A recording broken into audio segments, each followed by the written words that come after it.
கடலூர் மாவட்டம் சேத்தியாத்தோப்பு அருகே முறையான வடிகால் அமைக்கப்படாததால் குடியிருப்பு பகுதியில் மழை வெள்ளம் தேங்கி பொதுமக்கள் அவதிக்குள்ளாகினர்.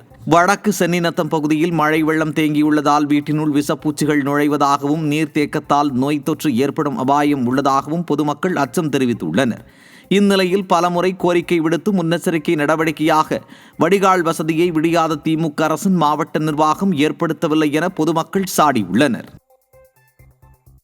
சென்னை பெரும்பாக்கத்தை சேர்ந்த மாற்றுத்திறனாளியின் வங்கிக் கணக்கில் இருந்த சுமார் 83,000 ரூபாய் திருடப்பட்டதாக பாதிக்கப்பட்டவர் வீடியோ வெளியிட்டுள்ளார். மாற்றுத்திறனாளி சம்சஸ் குதா தனது மருத்துவ சிகிச்சைக்காக 1.5 லட்சம் ரூபாய் பணத்தை வங்கிக் கணக்கில் சேமித்து வைத்திருந்ததாகவும் அதில் இருந்து சுமார் 83,000 ரூபாய் திருடப்பட்டதாகவும் வேதனையுடன் தெரிவித்துள்ளார்.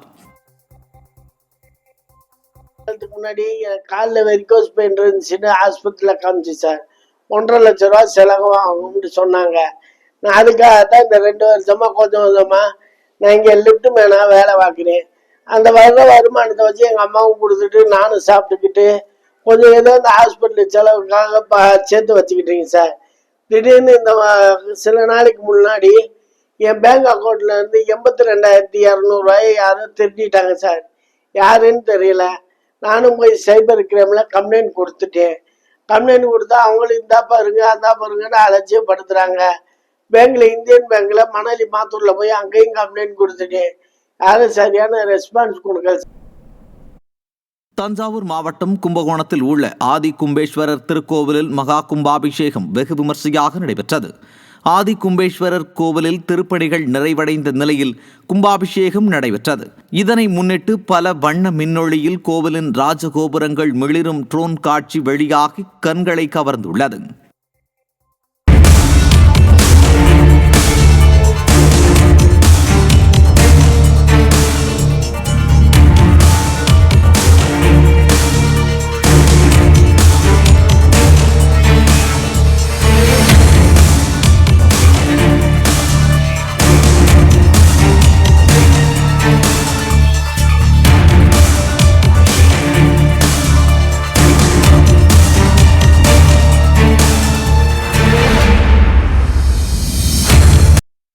மயிலாடுதுறை மாவட்டம் தரங்கம்பாடியில் கடல் சீற்றம் ஏற்பட்டிருக்கும் நிலையில் ஆபத்தை உணராமல் பலர் கடற்கரையில் குவிவதை தடுக்காமல் காவல்துறை வேடிக்கை பார்ப்பதாக குற்றச்சாட்டு எழுந்துள்ளது. டிட்வா புயல் காரணமாக தரங்கம்பாடி டேனிஷ் கோட்டைக்கு எதிரே மணல் வளாகத்தில் குளம் போல தண்ணீர் தேங்கியதுடன் 10 அடிக்கு மேல் கடல் அலையும் எழும்பி கரைகளை நோக்கி சீறி பாய்ந்து வருகிறது. இந்த நிலையில் விடியாத ஸ்டாலின் மாடல் அரசின் ஏவல்துறை போதிய காவலர்களை நியமிக்காமல் உள்ளதாலும் ஆபத்தை உணராமல் பலர் தரங்கம்பாடி கடற்கரையில் குவிந்து புகைப்படம் எடுத்து வருவதாக குற்றம் சாட்டப்படுகிறது.